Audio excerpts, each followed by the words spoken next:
அதிமுகவில் மீண்டும் ஏற்பட்டுள்ள அந்த குழப்பம், நெருக்கடி மற்றும் ஒரு போர்க்கொடி இபிஎஸ்க்கு எதிராக மீண்டும் எஸ்பி வேலுமணி மற்றும் சிவி சண்முகம் ஆகியோர் இன்று சட்டப்பேரவை வளாகத்திலேயே அவர்கள் அதிமுகவின் பொதுச் செயலாளர் எடப்பாடி பழனிசாமிக்கு எதிராக ஒரு பேட்டி அளித்திருக்கிறார்கள். கடந்த 2 நாட்களாகவே இந்த மோதல் மீண்டும் உச்சத்தை அடைந்துள்ள சூழ்நிலையில் இது எங்கே செல்கிறது அதிமுகவின் இந்த மோதல் போக்கு என்பது குறித்து நம்முடைய மூத்த அரசியல் தலைவரும் மூத்த அரசியல் ஆய்வாளருமான நாஞ்சில் கோலப்பன் நம்மோடு இணைந்திருக்கிறார்.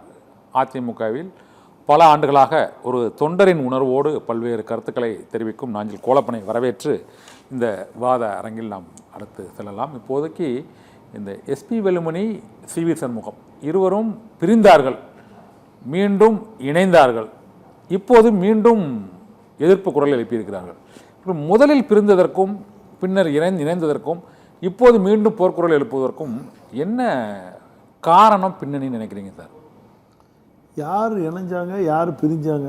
முதல்ல எஸ்பி வேலுமணி, சிவி சண்முகம், நத்தம் விஸ்வநாதன் உள்ளிட்ட ஒரு 25 பேர் நம்பிக்கை வாக்கெடுப்பின் போது அவர்கள் அதிமுகவின் நிலைப்பாட்டுக்கு எதிராக வாக்களித்தார்கள். அப்போ பிரிந்த 4 பேர் சத்யபாமா மற்றும் ஜெயக்குமார், மரகதம் குமரவேல், இசக்கி சுப்பியா 4 பேர் பிரிஞ்சுட்டாங்க ஒரேடியா தாவேக்காவில். எஸ்பி வேலுமணி, சிவி சண்முகம் எல்லாம் அப்படியே மீண்டும் ஒரு கடிதம் கொடுத்து விட்டு, மன்னிப்பு கடிதம் கொடுத்து விட்டு மீண்டும் அதிமுகவில் இணைந்து அமைதியாக கடந்த கூட்டத்தொடரில் இருந்தார்கள். மன்னிப்பு கடிதம்லாம் கொடுக்க ஒரு கடிதம் அந்த 25 எங்க மீது நடவடிக்கை கடிதம் கொடுத்த மாதிரி எனக்கு தெரியல. இல்ல, அந்த நடவடிக்கை எடுக்கக்கூடாது என்பதற்கான ஒரு கடிதம் கொடுக்கப்பட்டிருக்கிறது. அதை கொடுத்தது தானே? ஆமா, சபாநாயகர் அவர் கொடுத்தாரு. யாரு? நம்ம அண்ணா எடப்பாடி பழனிசாமி கொடுத்திருப்பாரு. இல்ல இந்த 4 பேர் மீதும் கட்சி தேர்தல் நடவடிக்கை தொடர்பாக நடவடிக்கை எடுக்க வேண்டும் என சபாநாயகரிடம் கொடுத்ததுக்கு பிறகு இந்த 21 பேரும் அவரிடம் மீண்டும் நாங்கள் இனிமேல் இந்த கொறடா உத்தரவின்படி செயல்படுவோம் என்று சபாநாயகரிடம் ஒப்புதல் கடிதம், மன்னிப்பு கடிதம் என்ற ஒப்புதல் கடிதம் கொடுத்த பின்னர் அவர்கள் மீண்டும் இணைந்து விட்டார்கள். இப்போது திரும்பியும் ஒரு அதிருப்தி அணி போல செயல்பட ஆரம்பித்திருக்கிறார்கள். இது என்ன? அது சட்டமன்றத்துக்குள்ள உள்ள மரபுக்காக சொல்றாரு. சரி, ஓகே. இது கட்சியை காப்பாற்றுறதுக்காக திரும்பி மீண்டும் ஒரு குரல் எழுப்புகிறார், அவ்வளவுதான். ஏன்னா இவர் நாளொரு மணி பொழுதொரு வண்ணமாக மாவட்ட செயலாளர்களை மாற்றி மாற்றி மாற்றி பொதுக்குழுக்கு தயாராகிறாரு. ஏன்னா புரட்சி தலைவர் எம்ஜிஆர் வகுத்த விதியை மாற்றி இவங்க எல்லாரும் சேர்த்துதான் அதுக்கு தப்பு தாளங்கள்லாம் போட்டவங்க. அந்த விதியை மாத்திரனாலதான் இவ்வளவு பிரச்சனைக்கு உரியது. அதுதான் சொல்றேன். அதுக்கு அண்ணன் ஓபிஎஸ் தான் பல முறை போராடினாங்க. போராடி அந்த விதியை பண்ணக்கூடாது, அது தவறான பேரும் சொல்லி அண்ணன் ஓபிஎஸ், பண்டூர்டி ராமச்சந்திரன் போன்றவர்கள்லாம் கடுமையான இது பண்ணாங்கன்னா எல்லாரையும் புறந்தள்ளிட்டார். இப்ப இருக்கிற நம்ம சபாநாயகர் அண்ணன் ஜெயஸ்ரீ பிரபாகர் இருக்கட்டும், இவங்க எல்லாரும் கடுமையான போராட்டம். புரட்சி தலைவர் விதியை மாற்றாதீங்க, அது நாளைக்கு இந்த அதிமுக ஒரு அழிவு பாதையை கொண்டு போயிருங்கிறது சொல்லும்போது நம்ம அண்ணன் சிவி சண்முகம், வேலுமணி போன்றவர்களுக்கெல்லாம் கண்ணு அதை மறைச்சிருச்சு. ஆனால் தேர்தலுக்கு முன்பாகவே அவங்க உஷாராகி ஒரு 6 பேர் கொண்ட குழு போய் நம்ம எல்லாரையும் ஒருங்கிணைப்போம்னு சொல்லி பேசும்போது அவர் ஏற்றுக்கிடலை. இப்போ மீண்டும் அடுத்தால இடைத்தேர்தல் வரப்போகுது, உள்ளாட்சி தேர்தல் வரப்போகுது, நாடாளுமன்ற தேர்தல் வரப்போகுது, ஒரு கட்டமைப்பு பண்ணணும்ங்கிறதுனால மீண்டும் அந்த குரலை எழுப்புறாங்க. ஆனால் அவர் பொதுச் செயலாளருங்கிற பதவி யார் இருந்தாலும் அவனாலும் போட்டோம், கட்சி ஜெயிச்சாலும் தோத்தாலும் சரி, இந்த அதிமுக பொதுச் செயலாளருங்கிறத நான் தாங்கிற ஒரு முடிவில் அவர் இருக்கிறார். இப்போ அவர் மாற்றணுங்கிறீங்களா? எல்லாரும் மாற்றி தான், அதாவது சார் மாற்றணும். இப்போ அவரை பொறுத்த வரைக்கும் மாற்றாமல் இருந்தால் இருக்கட்டும், நீங்கள் ஒரு இது பண்ணுங்கன்னு சொல்கிறது அது அவர் ஒரு எம்எல்ஏங்கிறனால அவர் சொல்கிறாரு. ஆனால் நீங்கள் அடிமட்டத்தில் இருக்கிற இது தொண்டர்களின் கட்சி. எடப்பாடி பழனிசாமி தார்மீகமாட்டு நான் இந்த தோல்வியை ஒப்புக்கொள்ளுகிறேங்கிற ஒரு வார்த்தை கூட வைக்க மாட்டேங்கார்.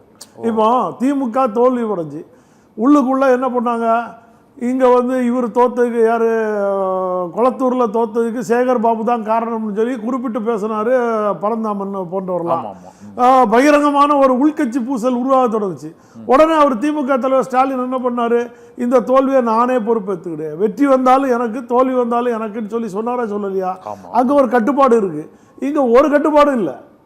இங்க வெற்றி பெற்றா தோல்வியை ஏத்துக்கிட்டேன்னு சொல்லிட்டா பிரச்சனை முடிஞ்சதா சார்? தோல்வியை ஏத்துக்கிட்டேன்னு சொல்றது பிரச்சனை முடிகிறது சட்டமன்ற உறுப்பினர்களுக்கு முடிச்சுக்கலாம். ஆனா நீங்க இருக்கிற மாவட்ட செயலாளர்கள் எல்லாத்தையும் மாத்தி மாத்தி மாத்தி ஒரு ஒரு எதுவுமே பலனில்லாத ஒரு மாவட்ட செயலாளர்களை கொண்டு வந்து போடும்போது தவறான சூழ்நிலைக்கு உள்ளாது. இப்போ அன்னைக்கு சிவி சண்முகம் அவர் சுட்டி காட்டினார், சென்னையில் இல்லை, திருச்சியில் இல்லை, மதுரையில் இல்லை, இங்கெல்லாம் வந்து அதிமுக வெற்றி பெறக்கூடிய இடங்கள்லாம் வெற்றி பெறாமல் போயிடுச்சுன்னு. இதுக்கு அவர் குறிப்பிட்டு காட்டினது உண்மை. நாங்கள் பலமுறை நாங்களே வந்து இந்த தோல்விக்கு வந்து ஒவ்வொரு மேடையிலையும் நம்ம உட்கார்ந்துருந்து பேசியிருக்கிறோம். கன்னியாகுமரியில் 1-1, தென்காசியில் 1-1, இந்த மாதிரி ஒவ்வொரு அங்கங்கே ஒவ்வொன்று தான் நிற்கும் போது நம்ம கட்சி வந்து 3வது இடம். இது போக பல இடங்களில் டெபாசிட் இழந்திருக்கு, பல மாவட்ட தலைநகரங்கள்லாம் வரல. அப்போ அதெல்லாம் வந்து சென்னை மாவட்டத்தில் ஒரு இது கிடையாது, சுற்றி வட்டாரம் நீங்கள் எங்கே பார்த்தாலும். அதனால் இது போல் வந்து சூழ்நிலைகளை அவங்க வந்து உணர்த்துறாங்க. அவர் கேட்க மாட்டேன், எதையுமே கேட்க மாட்டேன், நான் திரும்பியும் நீங்கள் போகிறதா இருந்தாலும் போங்க, யார் வேணாலும் போங்க, இந்த அதிமுக என் கையில் கிடச்சிருச்சின்னு சொல்லி விலை கொடுத்து வாங்கின கட்சியாக நினைக்கிறாரு. அந்த உணர்வுல தான் அவங்கெல்லாம் ஆண்டாண்டு காலம் அதிமுகங்கிறதா உயிருங்கிறதா வாழ்ந்தவங்கனால இப்போ மேலும் மேலும் பலவீனப்படுத்தாது. இந்த மாதிரி இவங்க ஒரு 6 மாதத்துக்கு ஒரு மட்டும் இதே பிரச்சனை கிளப்பிட்டே இருந்தாங்கன்னா அது ஒரு பலவீனமான சூழ்நிலை உருவாகாதா?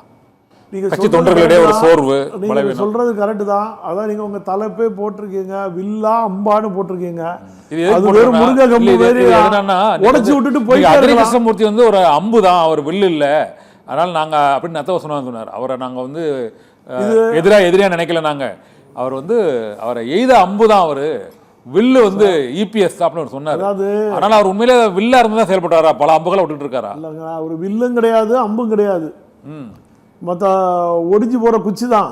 அதை நீங்கள் ஒடிச்சு விடுறதுக்கு ரொம்ப நேரம் ஆக போகிறது இல்லை.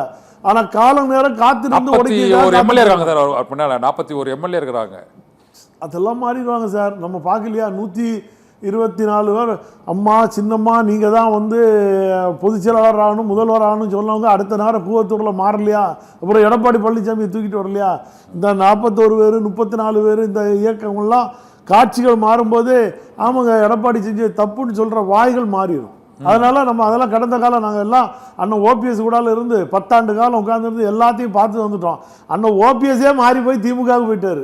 அப்புறம் இதெல்லாம் ஏமாத்துறோம்.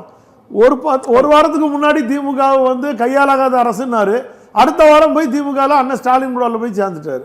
அப்போ இவங்க எல்லாரும் வந்து அந்த தன்னுடைய சுயநலத்துக்காகவும் தன்னுடைய குடும்ப நலனுக்காகவும் மாறக்கூடியவங்கிறது நம்ம தெரிஞ்சுக்கிட்டோம். அந்த புரட்சி தலைவர் புரட்சி தலைவி அம்மா போல இன்னைக்கு அதிமுக இல்லைங்கிறது நம்ம தெரிஞ்சுக்கிட்டோம். இப்போ 3 முறை முதல்வராக இருந்தவர் இவர் போய் திமுகவில் சேரும்போது அண்ணன் ஸ்டாலின் அவருக்கு தெரியாதா? எப்பா இவ்வளவு தூரம் ஒன்று அம்மா கொண்டு வந்து உட்கார வச்சிருக்காங்க, பின்னாடி ஒருத்தர் கூட வாங்கி கொடுக்கல, ஒரு சீட்டு கூட வாங்கி கொடுக்கல, கூடால இருந்தவங்க ஒரு 4 பேருக்கு 5 பேருக்கு கூட சீட்டு கூட கேட்கல. முதல்ல திமுக தலைவர் ஸ்டாலின் என் கூடால ஒரு 5 பேர் இருக்காங்க, 10 பேர் இருக்கிறாங்க, அவங்களுக்கும் ஒரு வாழ்க்கை கொடுக்கணும், அதாவது ஒரு சீட்டு ஒரு 5 சீட்டு தாங்கன்னு கேட்டிருக்கணும்ல. கேட்கலையே. கேட்காம தான் மட்டும் ஒரு சீட்டை வாங்கிட்டு போகும்போது இல்லை வேண்டாங்க வாங்க மாட்டேன் என்ன நம்பி தொண்டர்கள் எல்லாம் ஆண்டாண்டு காலம் இருக்கிறான். 24 எம்பி தேர்தலில் ஒரு சீட்டு தான் வாங்கினார், பலாப்பழத்தை மட்டும். அது பாஜக. ஆமா, அதுவும் அப்பவும் வந்து மோடிட்ட கேட்டு சென்ட்ரல் மினிஸ்டர் ஆயிரணும்னு முடிவெடுத்தாரு. அப்போ 2வது தன்னை நம்பி 10 ஆண்டு காலம் ஒரு புரட்சி தலைவி மாபெரும் தலைவி இறந்த பிறகு தன்னை நம்பி ஒரு தொண்டர்கள் எல்லாம் இருக்கிறாங்க, அவங்களுக்காக நீங்க ஒரு 5 சீட்டு தாங்க, நான் ஒரு 5 சீட்டு வாங்கினாதான் மரியாதையா இருக்கும். தேமுதிமுக 8 சீட்டு 10 சீட்டு வாங்கும்போது நீங்க ஒரு 5 சீட்டாவது கேட்டு வாங்கியிருந்தா திமுக தலைவர் ஸ்டாலின் உங்களை தென் மாவட்டத்துக்கு ஒரு முகமாக தானே பார்த்தாரு. இன்னைக்கு நீங்க அவருக்கு பின்னாடி போய் நிற்கிறதும் ஒரு பதவிக்காக இன்னைக்கு போய் ஸ்டாலின் பின்னாடி போய் நிற்கிறதும் ஒரு அவமான செயல். அதாவது தன்னுடைய சுயநலத்துக்காக மட்டும் தான் பார்க்குறாங்க.